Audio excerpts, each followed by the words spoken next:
చంద్రబాబు గారిని పెద్దిరెడ్డి గారు కొట్టారు. అందుకే ఆ కక్షతోనే ఇప్పుడు చంద్రబాబు నాయుడు గారు పెద్దిరెడ్డిని ఇట్లా టార్చర్ చేస్తున్నారని చెప్పేసి జగన్మోహన్ రెడ్డి గారు చెప్పిన వీడియో మొత్తం కూడా వైరల్ అవ్వడం చూస్తున్నాం సార్. మరి నిజంగా పెద్దిరెడ్డి గారు చంద్రబాబు నాయుడు కొట్టే అవకాశం ఉందా?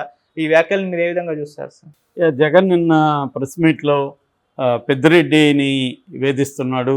దీనికి కారణం ఏంటంటే వీళ్ళిద్దరు కాలేజ్ మేట్స్, చిన్నప్పుడు క్లాస్మేట్స్. అప్పుడు కాలేజీలో ఉన్నప్పుడు పెద్దిరెడ్డి చంద్రబాబును కొట్టాడంట. ఆ కక్ష పెట్టుకున్నాడు. ఆ కక్ష పెట్టుకొని అప్పటి నుంచి కూడా ఏదో రకంగా పెద్దిరెడ్డి మీద కక్ష తీర్చుకోవడానికి ట్రై చేస్తూనే ఉన్నాడు. అందుకని అక్కడ ఆర్డీఓ ఆఫీస్లో, మదనపల్లి ఆర్డీఓ ఆఫీస్లో రికార్డులు తగలబడ్డాయని పెద్ద ఎత్తున గోల్ చేస్తున్నాడు. అక్కడికి ప్రత్యేక హెలికాప్టర్ పంపించి దాంట్లో డీజీపీని, సిఐడి వాళ్ళని, వీళ్ళందరినీ అక్కడ పంపించాడు, పోలీసుల్ని. సో అంత హడావిడి ఏముంది? రికార్డులు ఫిజికల్ రికార్డులు తగలబడితే ఏమవుతుంది? వాటి కాపీలు కలెక్టరేట్లో ఉండవా? వాటి ఆన్లైన్లో ఉండవా?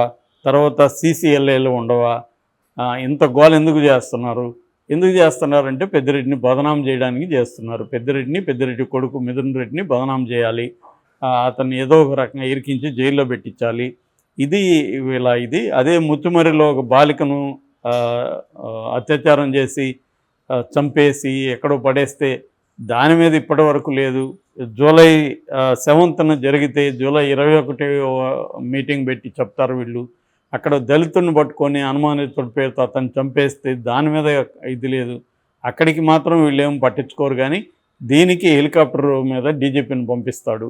దాన్ని బట్టే తన కక్షాదింపు అర్థమవుతుంది అనేది జగన్ మాట్లాడాడు.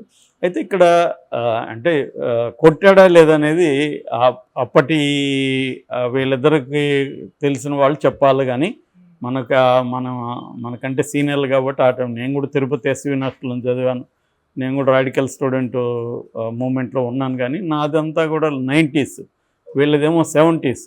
సో 74లో పెద్దిరెడ్డి రామచంద్రారెడ్డి యూనివర్సిటీకి ప్రెసిడెంట్గా, అంటే స్టూడెంట్ ప్రెసిడెంట్గా ఎన్నికయ్యాడు. సో ఆయన స్టూడెంట్ లీడరు. ఈయన ఎకనామిక్స్ చేస్తే ఆయన సోషియాలజీలో 75లో పెద్దిరెడ్డి రామచంద్రారెడ్డి పిహెచ్డి కూడా చేశాడు.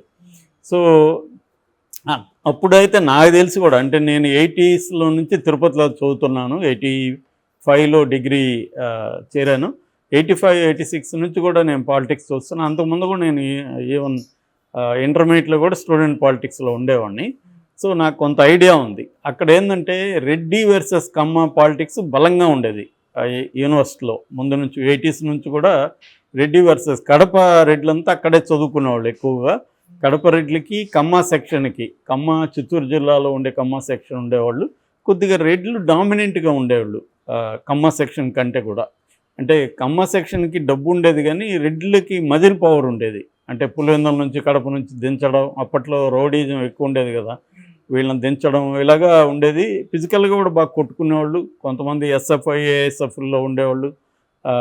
రాడికల్ స్టూడెంట్ మూవ్మెంట్ ఎప్పుడు కూడా ఓపెన్గా ఉండడం తక్కువే, అది రహస్యంగానే పనిచేసేది. ఇలాగా ఉద్యమం అక్కడైతే రకరకాల విద్యార్థి, ఒక పక్క ఏబీపీ కూడా ఉండేది. సో ఇలాగా ఓపెన్గా అయితే రెడ్డి కమ్మ స్టూడెంట్స్ మధ్య గొడవలు అయితే ఉండేవి. ఆ క్రమంలో వీళ్ళిద్దరూ, ఇతను చంద్రబాబు కూడా స్టూడెంట్ పాలిటిక్స్లో యాక్టివ్గా ఉండేవాడు, పెద్దిరెడ్డి కూడా యాక్టివ్గా ఉండేవాడు. సో పెద్దిరెడ్డికి ఏంటంటే చంద్రబాబుదేమో పేద కుటుంబం, 2.5 ఎకరా ఉన్న ఖర్జూర్ నాయుడు కొడుకు చంద్రబాబు, అందరికీ తెలుసు. కానీ పెద్దిరెడ్డి లక్ష్మారెడ్డి వాళ్ళ నాన్న వాళ్ళు కొంత చదువు అంటారు. అక్కడ ఎర్రవారిపాలెం వాళ్ళది కొంత ధనిక కుటుంబం, రెడ్డి కుటుంబం ధనిక కుటుంబం, వ్యవసాయ కుటుంబం. సో అందువల్ల ఆయన కొంత ఇది ఉండేది, ఆ డామినేషన్. కానీ డబ్బులు ఇచ్చి ఒక బ్యాచ్ని మెయింటైన్ చేయడం, ఆ క్రమంలో గొడవలు జరిగి ఉండొచ్చు. కొట్టాడు లేదనేది మనకు తెలియదు, జగన్ చెప్పినట్టు మనం చెప్పలేము. ఏదైనా ఆ ఘర్షణలు అయితే ఉన్నాయి. అప్పటి నుంచి వీళ్ళిద్దరికి మధ్య ఘర్షణలు ఉన్నాయి. దాని తర్వాత ఈయన కాంగ్రెస్లోకి వెళ్ళాడు చంద్రబాబు. పెద్దిరెడ్డి ఏమో ఫస్ట్ బీజేపీ నుంచి, పీలర్ నుంచి పోటీ చేశాడు. దాని తర్వాత ఆయన కాంగ్రెస్లోకి వెళ్ళాడు, చంద్రబాబు తెలుగుదేశంలోకి వచ్చాడు. అట్లాగే రాజశేఖర రెడ్డి గవర్నమెంట్లో ఆయన మినిస్టర్గా పనిచేశాడు, రోసే గవర్నమెంట్లో మినిస్టర్గా పనిచేశాడు. మళ్ళీ కిరణ్ కుమార్ రెడ్డికి ఈయనకి పడదు. కిరణ్ కుమార్ రెడ్డి వీళ్ళ బ్రదర్ ద్వారకానాథ్ రెడ్డి కూడా రాజకీయాల్లో యాక్టివ్గా ఉంటారు. ఆ తర్వాత కొడుకు వచ్చాడు. తర్వాత ఈయన స్టూడెంట్స్ డేస్ తర్వాత Ramachandra Reddy real estate, irrigation projects ఇటు కర్ణాటకలో, తమిళనాడులో, ఆంధ్రాలో చేయడం మొదలుపెట్టాడు. సక్సెస్ అయ్యారు వాటిలంతా. అట్లాగే జగన్ నిన్న చెప్పినట్టుగా పెద్దిరెడ్డి రామచంద్రరెడ్డి ఇప్పటివరకు 7 సార్లు మంచి మంచి మెజార్టీతోనే 7 సార్లు ఆయన ఎమ్మెల్యేగా ఉన్నాడు. ఇక మిథున్ రెడ్డి ఏమో 3 సార్లు ఎంపీగా గెలిచాడు. సో జగన్ అడిగిన ప్రశ్న ఏంటంటే, అంత భయంకరమైన అరాచకాలు చేస్తే 7 సార్లు ఎలా గెలిచాడు, ప్రజలు 7 సార్లు ఎందుకు గెలిపించారు అరాచకాలు చేస్తే అనేది ఇది జగన్ వేశాడు. ఖచ్చితంగా అందులో కొంత ట్రూత్ ఉంది, కొంత అబద్ధం ఉంది. ట్రూత్ ఏంటంటే, ప్రజల మీద అరాచకాలు చేస్తే గెలిపించడం కష్టమే. కాకపోతే ఒక్కోసారి ప్రజల మీద అరాచకాలు చేసిన వాళ్ళు కూడా గెలుస్తారు. ఎందుకంటే వాళ్ళకి భయం ఉంటుంది, కంట్రోల్ ఉంటుంది. అట్లాంటివి కూడా జరుగుతాయి. రెండోది, చంద్రబాబు ప్రధానంగా అతను ఇబ్బంది ఏంటంటే, తర్వాత కాలంలో చంద్రబాబుని విపరీతంగా టార్గెట్ చేశాడు. ఎందుకంటే చంద్రబాబు వ్యూహాల దగ్గర నుంచి అన్ని విషయాలు అతనికి స్టూడెంట్ డేస్ నుంచి తెలుసు కదా.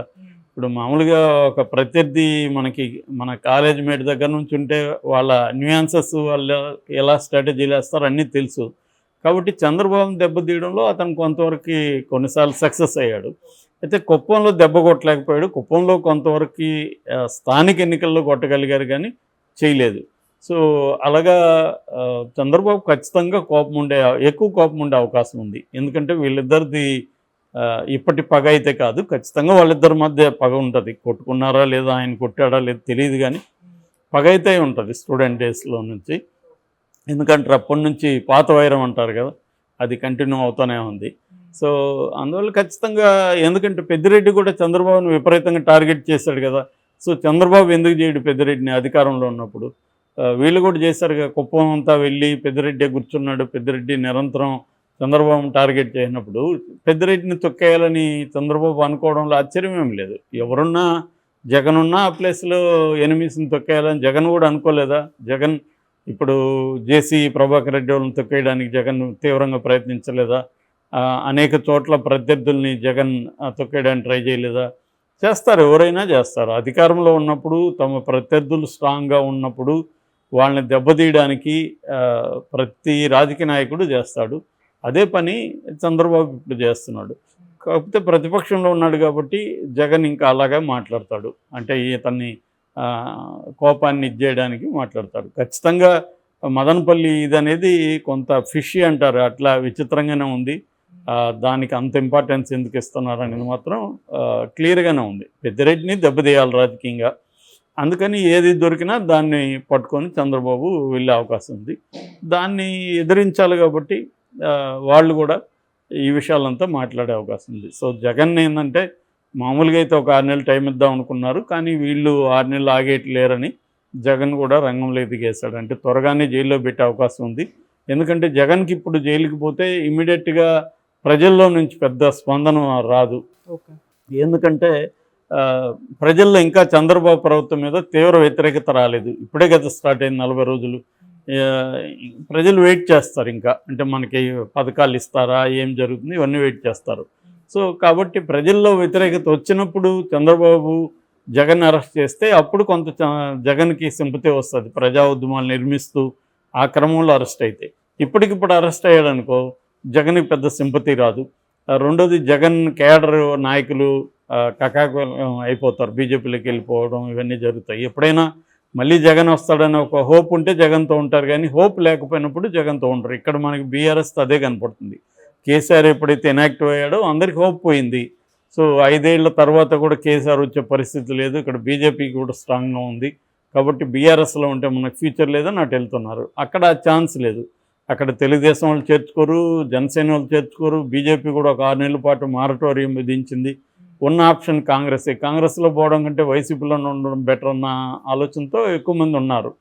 కానీ జగన్ ఒకసారి జైలుకి వెళ్తే మాత్రం ఖచ్చితంగా వాళ్ళు ఇదవుతారు. సో ఇవన్నీ దృష్టిలో పెట్టుకొని జగన్ అగ్రెసివ్గానే ఉందాము, ఒకవేళ అరెస్ట్ చేస్తే కూడా నేను ప్రశ్నిస్తున్నాను కాబట్టి నన్ను అరెస్ట్ చేశారన్న నెరేటివ్ని జనంలోకి తీసుకెళ్ళచ్చు అని జగన్ డిఫెన్స్లో నుంచి అఫెన్స్లోకి వచ్చేసాడు. మామూలుగానే జగన్ టాక్టిక్స్ ఎప్పుడు కూడా అఫెన్సివ్ టాక్టిక్స్. వార్లో ఒక సామెత ఉంటుంది, best form of defence is offence అని. నిన్ను నువ్వు రక్షించుకోవాలంటే నువ్వు ఎనిమి మీద దూకుడుగా వెళ్ళాలి, నువ్వు సైలెంట్గా ఉండే కొద్దీ ఎనిమి వస్తూనే ఉంటాడు అన్న ఒక ఇది ఉందన్నమాట. దాన్ని జగన్ ముందు నుంచి కూడా ఫాలో అవుతాడు. సో ఇప్పుడు కూడా అదే ప్లాన్లో ఉన్నాడు. దాంట్లో భాగంగానే చంద్రబాబుని డిఫేమ్ చేయడానికి పెద్దిరెడ్డి అప్పుడెప్పుడు కొట్టాడు అని చెప్పడం అనేది, సో చంద్రబాబుని డిఫేమ్ చేసి